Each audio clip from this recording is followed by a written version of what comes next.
Good morning friend. Welcome on my channel Charming Science. Today we are going to talk about a bone, tibia.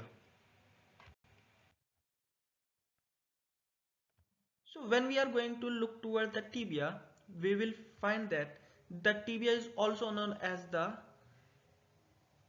shin bone, and it is the one of the largest and the strongest bone of the leg and plays a vital role in the weight bearing and the movement.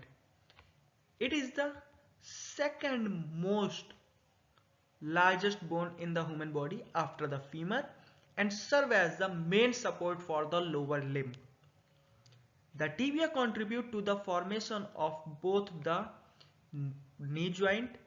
At the proximal end it will form the knee joint, and at the distal end it will form the ankle joint, and it also make it an essential component of the skeletal system. Due to its role in transmitting body weight, the tibia is highly prone to fracture and other clinical conditions. When we talk about its the location and the positioning, we will find that the tibia is in the anteromedial position. So this position is the anteromedial position of the leg, and it's run parallel to the fibula. This one is the white one is the fibula, that's run the anterolateral part, but the tibia run at the anteromedial part. It extends from the knee joints. Proximally it forms the knee joints, so it start extending from the knee joints and run parallel of the from the fibula and come at the distally at from the ankle joint. The fibula is a thinner bone located laterally to the tibia and provide additional stability but does not bear any significant weight.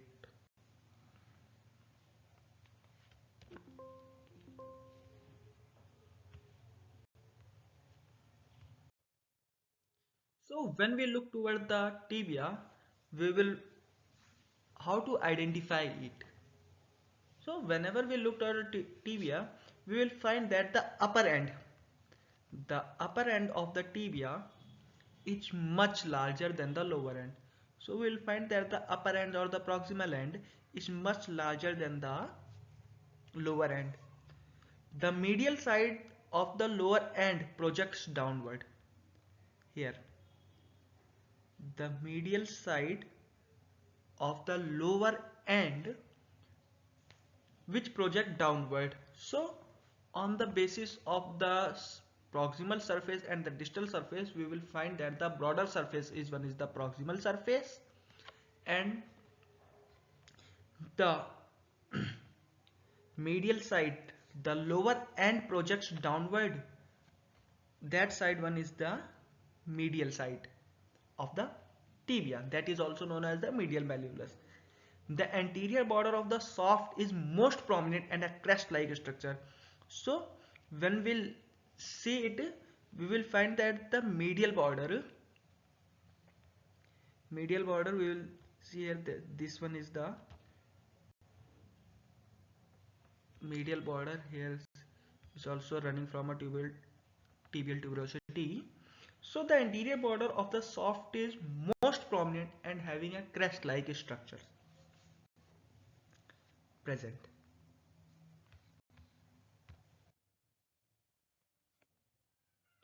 So whenever we are going to look toward the tibia, first we have to know that the tibia is having the three end.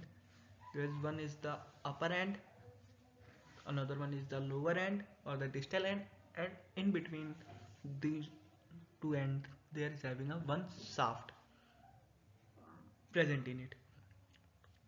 So before going in a landmarks detail, first we have to know that there is having a border, three border in it. There is the lateral border, anterior border, and the lateral border present in it. And according to that, it's having a anterior surface, lateral surface, medial surface, and one is the posterior surface. So when we look toward the anterior border, we will find that this one is the anterior border. It is a sharp and S-shaped, being convex medially in the upper part and convex laterally in the lower part. It extends from the above tibial tuberosity and run toward the medial malleolus. There is having another structure, that is the medial border. This is the structure of medial border. This is the anterior view and the B1 is the posterior view. So the medial border is generally a rounded structure and it extends from the medial condyle. This is the structure on the medial condyle and above to the posterior border of the medial malleolus. The third one is the interosseous border or the lateral border. It is having a interosseous border. It is also known as the lateral border, which is present here.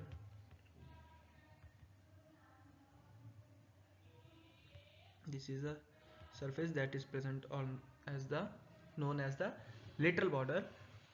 It extends from the lateral condyle. From here, it starts extending from the lateral condyle a little below and in front of the fibula facet to the anterior border of the fibular notch. Along with that, we having a surfaces. We having a three surfaces, the lateral surfaces. The seventh one is the, here is the structure of the lateral surfaces.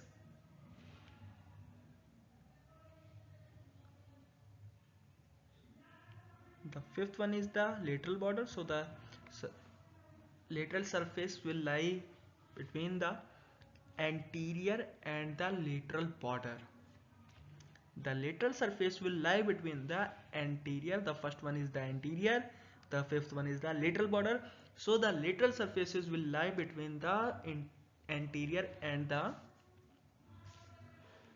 lateral border. There is having the the medial surfaces.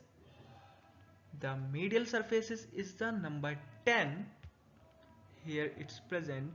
It's the structure of the medial surface. This one is the structure of the medial surfaces. So the medial surface, it lies between the anterior and the medial border. In this structure, the number 1, the yellow color, is the anterior border and the number 8 is the medial border. So the medial surface which lies between the anterior and the medial. So the number 10, that is in the blue color, is known as the medial surface of the tibia. There is having the another surface, that is the posterior surface. So the posterior surface, we can't see it in a anterior view. So we have to run toward the posterior view, that is in the B structure. In the structure B, there is having a posterior view of it. So this one is this is the number 11. This one is known as the posterior view of posterior surface of the tibia. It's generally lie between the, as we know that the fifth one is the lateral border, eighth one is the medial border. So the posterior surface lies between the medial and the lateral or interosseous border. It is widest in upper part. As we can see, it's a widest structure in the upper part, and this part is closely obliquely to the rough ridge called the soleal line. So as we come below, it is the structure is the widest above and getting narrow when it's come toward the soleal line. So what is the soleal line? It's the 12th number structure that is present on as the landmark for the muscles attachment on the tibia surfaces is the soleal line. the soleal line just began. This one is the soleal line, number 12. So the soleal line just began the fibular facet. It starts from the fibular facet and run downward and medially and terminate by joining the medial border and the function of its upper medial third. About the soleal line, so this starts from the soleal line. Where is we having a soleal line? That having the soleal line, and it starts from the fibular facet. There is having another structure, that is the fibular facet. So the soleal line generally starts from downward from the fibular facet. Here is the number 2 structure, which is known as the fibular facets of the tibia. Above the soleal line, the posterior surface is in the form of a triangular area. Here I have made that the posterior surface is in the form of the triangular area. The area below the soleal line is elongated and divided into the medial and the lateral part as a vertical ridge, and there is having a nutrient foramen. It's situated near the upper end of the ridge, and it is directed downward and transmit the nutrient artery, which is the branch of the posterior tibial artery. Okay, so now till here we get to know that it's having a 3 surfaces and the 3 border present in it. The number one structure is the anterior border. It's a convex medially in the upper part and convex laterally in the lower part.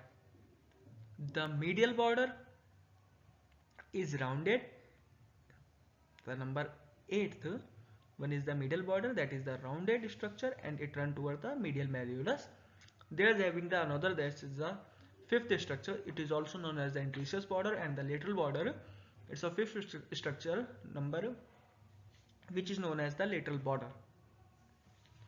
Between all these borders there is having a surfaces such as this 7 number one is the lateral surfaces. The lateral surfaces lies between the anterior and the introosseous border or the lateral border.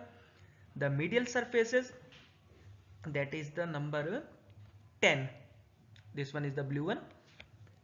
It lies between the anterior and the medial border, and there is having the posterior surfaces, which we can see on the posterior surface of the tibia. This is the number 11. This is the number 11. It's a triangular structure which is present on the posterior surfaces of the tibia, which is generally in the triangular in nature, or triangular when we see toward the it, and below that there is having a one soleal line present on it. The soleal line generally work to divide the both border.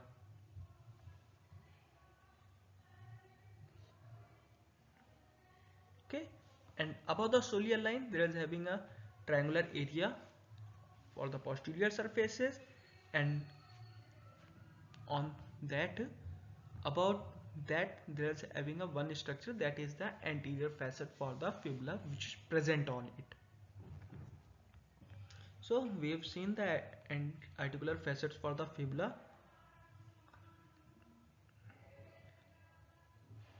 on it.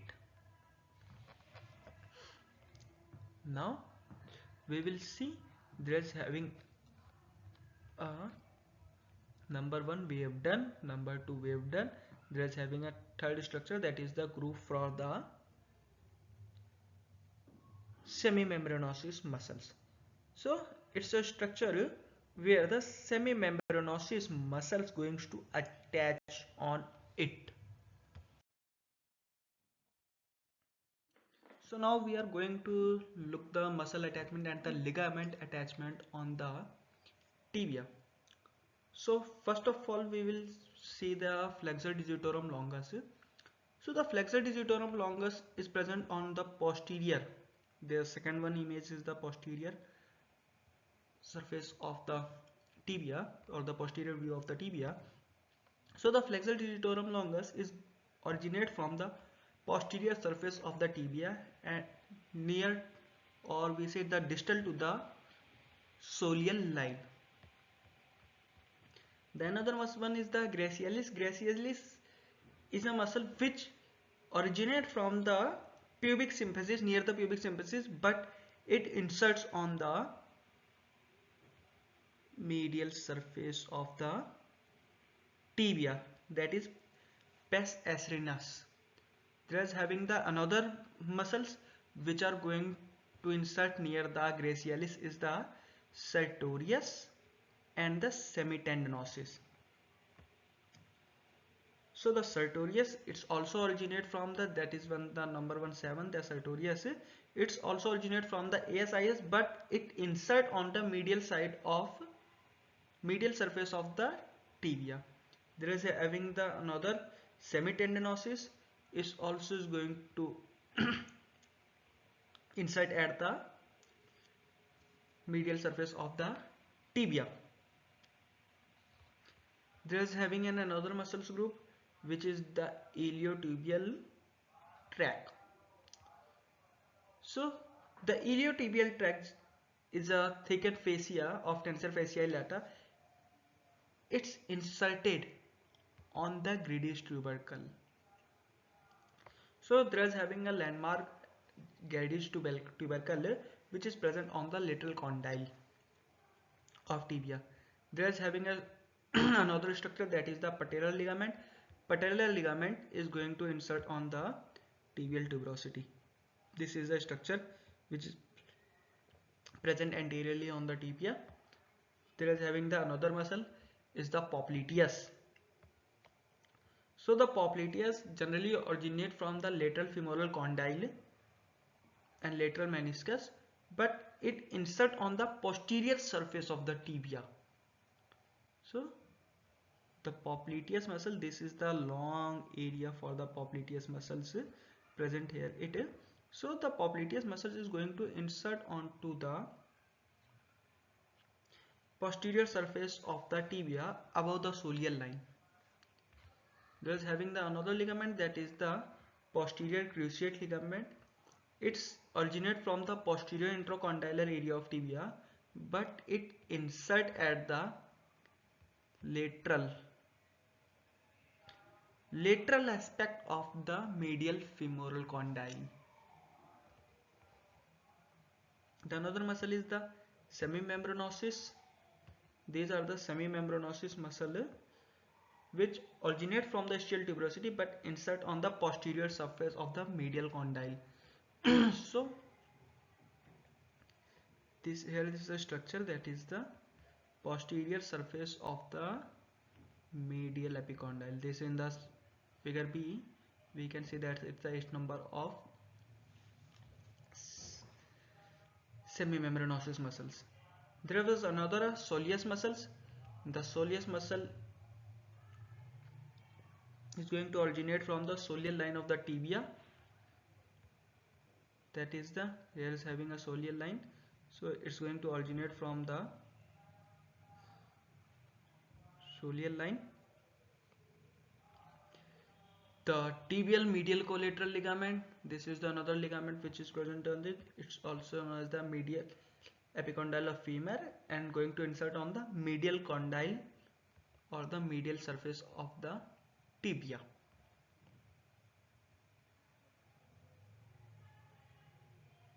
Here is having a structure of medial collateral ligament.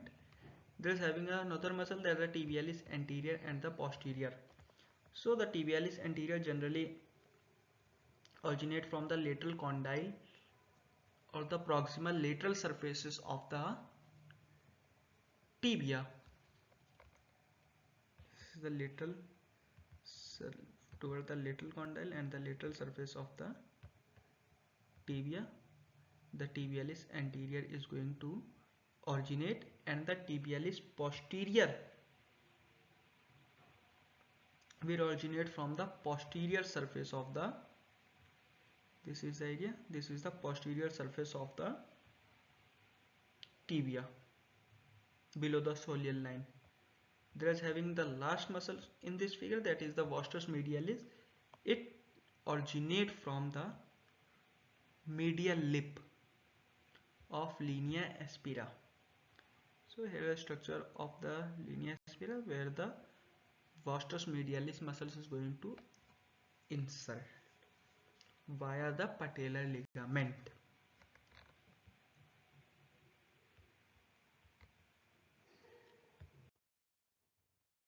Now we are going to look the tibia from the medial surfaces. The A1 is the medial surface, the B1 is the lateral surfaces, and the C1 is the intra-articular surfaces of the tibia. So the first one is the anterior border. As we learned in the above slide, the first one is the anterior border that is present. We can see the in the medial and the lateral images, the anterior intracondylar area. So second one is the intracondylar area, where the it's the area between the both condyle, that is the medial and the lateral condyle. There is having a third structure, that is the articular facets for the fibula.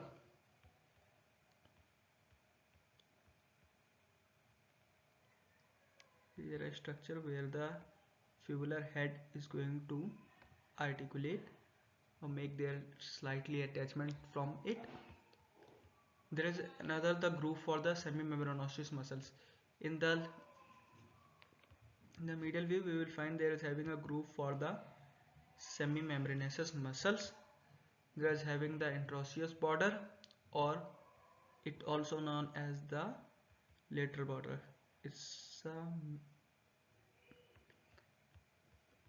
There is having a one lateral condyle.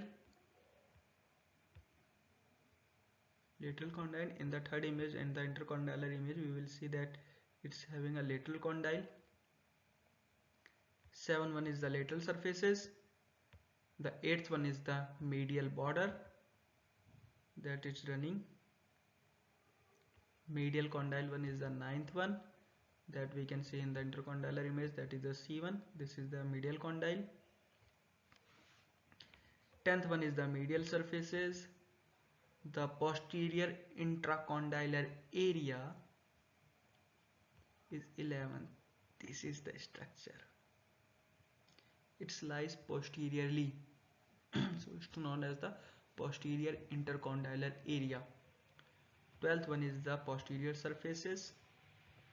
Soleal line we have learned, we've seen in the above previous images. Tubercular of intercondylar eminence.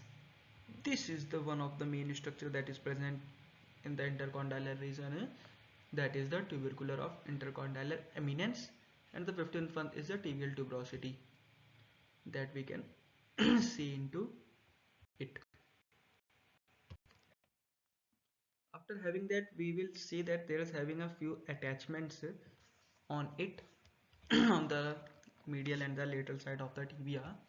So first one is the anterior cruciate ligament. So in the intercondylar section we will find that it's here. Mark it from a red so it will be a completely visual. It's a structure that is originate from the anterior intercondylar area of tibia, and it's going to insert on the medial surface of the lateral femoral condyle. There's having another structure, that the anterior horn of medial meniscus. Here is the structure. This is the anterior horn of medial meniscus. So when we see the capsular pattern or the anatomy of the knee joint, we will find that there is having a meniscus and it's having a structure of the anterior horn, posterior horn, and many more structures which are present on it. So the second one is the anterior horn of the lateral meniscus. The third one is the anterior horn of medial meniscus. Fourth one Fourth one is the extensor digitorum longus. So this one is the structure is present here, the extensor digitorum longus. It's originate from the lateral condyle of tibia, proximal anterior surface of fibula. Gracialis muscles, we have seen the gracialis muscle, that is one the fifth muscle. Here is, this is the structure of gracialis, that's going to insert on the medial surface of the tibia. There is having a iliotibial tract which is going to insert on the gyrus tubercle, or we say the lateral condyle of the tibia. There is having the interosseous membrane.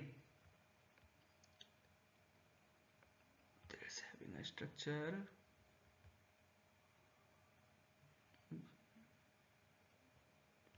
interosseous membrane. It's going to originate from the lateral border of tibia and going to insert on the medial border of the fibula. There is having a patellar ligament, is going to insert on the tibial tuberosity. Here is the structure, here is the tibial tuberosity, so it's going to attach here. The another muscle is the peroneus longus or the fibularis longus. It's originate from the head and the upper lateral surface of the fibula.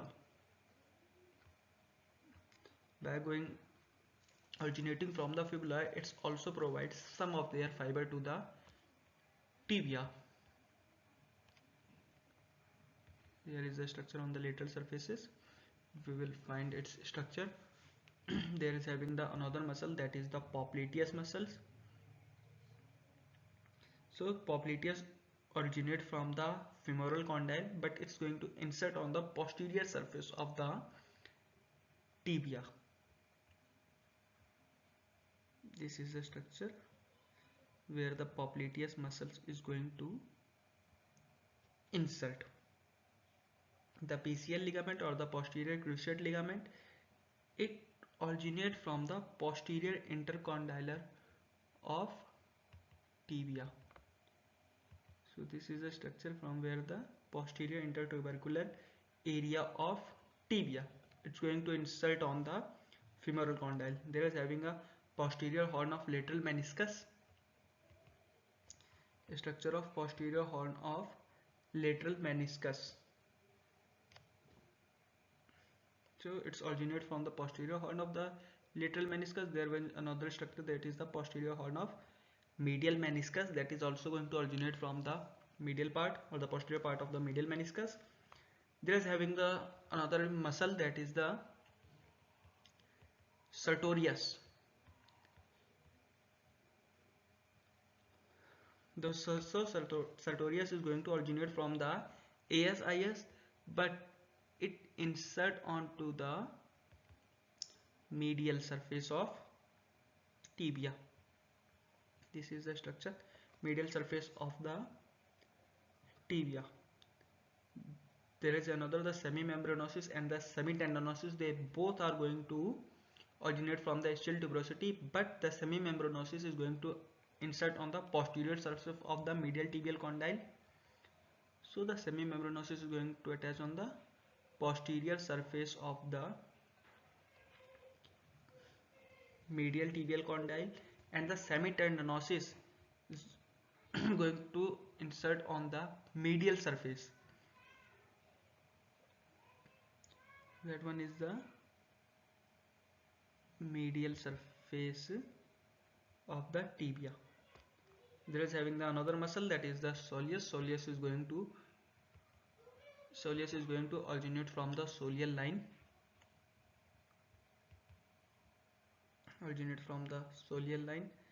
The medial collateral ligament is going to insert on the medial condyle of tibia. It's going to insert on the, here is the attachment of the medial tibial condyle or the medial collateral ligament. The tibialis anterior is going to originate from the lateral condyle and the proximal lateral surface of the tibia along with the interosseous membrane. So this is the structure complete structure of tibialis anterior. The another muscle is the tibialis posterior, which originates from the posterior surface of the tibia. So here is the structure, that is the posterior surface of the tibia, and it's going to originate from the hair. The another last muscle, that is the vastus medialis, is going to originate from the medial lip of the linea aspera. It's going to originate from the, here is a structure, medial lip of linea aspera on the intratrochanteric line, and it's going to insert on the tibial tuberosity via the patellar ligament.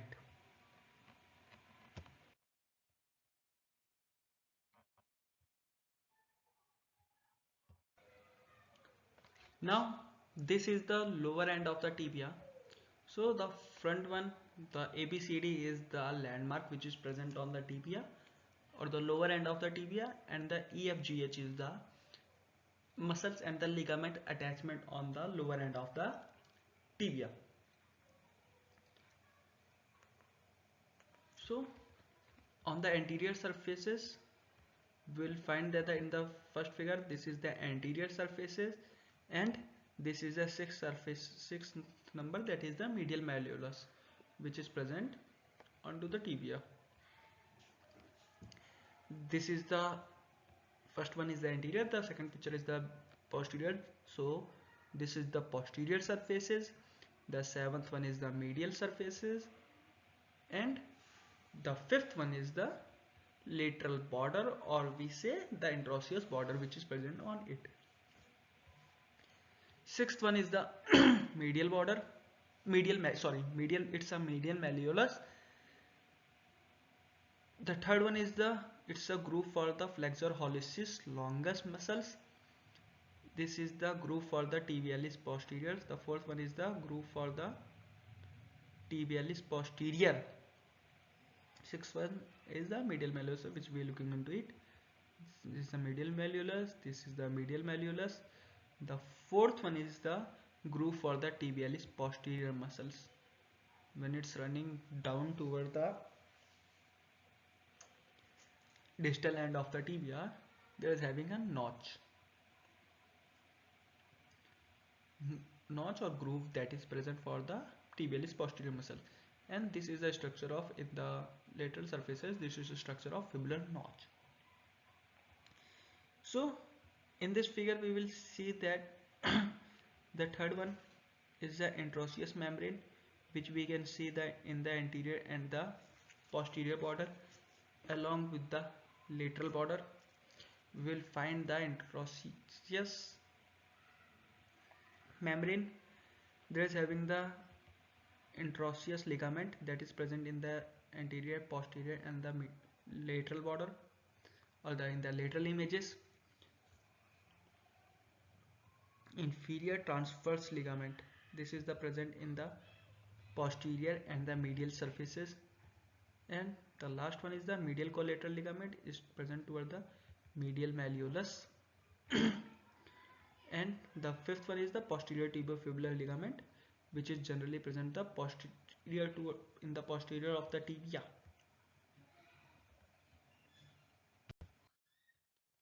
When we look into the nerve supply of the tibia, we will find that it's get their supply from the tibial nerve, and the tibial nerve is a branch of the sciatic nerve that is starting from the L4 to S3. It's run along the posterior aspects of the tibia. It innervates the posterior compartment of the leg, including the gastrocnemius, soleus, tibialis posterior, flexor digitorum longus, and the flexor hallucis longus muscles. Okay. It also provides sensory supply to the posterior aspects of the leg and the sole of the foot. While coming downward, it's divided into the part, that is the tibial part and the common peroneal nerve. So the common peroneal nerve, or we also known as the common fibular nerve, it's a branch of sciatic nerve that is start from the L4 to S2. It runs literally around the neck of the fibula and divide into the two branches. There is having the superficial fibular nerve, supplies the lateral compartment, and the deep fibular nerve which supplies the anterior compartment of the leg. There is having a saphenous nerve, which is a branch of femoral nerve, that is the L3 and the L4, and it provides cutaneous sensory innervation to the medial side of the tibia and the leg. So when we look at the blood supply of the tibia, we'll find that it's having a blood supply from the tibial artery, posterior tibial artery and the anterior tibial artery. So when we look into the ossifications of the tibia, we will find that the tibia ossifies from the three center, that is the one primary, there is having the one primary and the two secondary centers which are present on it. The first primary centers appear in the middle of shaft at the age of the 7th week of intrauterine life. The two secondary centers that is present from the upper end, and it appears at birth or shortly after birth and fusion with the shaft after 20 years. The secondary center is the for the lower end, and it appear on the at the 2 year and fuse with the shaft at the 18 years. That's all for the tibia bone. If you like our lecture, please like, subscribe and share as much as you can to our channel. Thank you.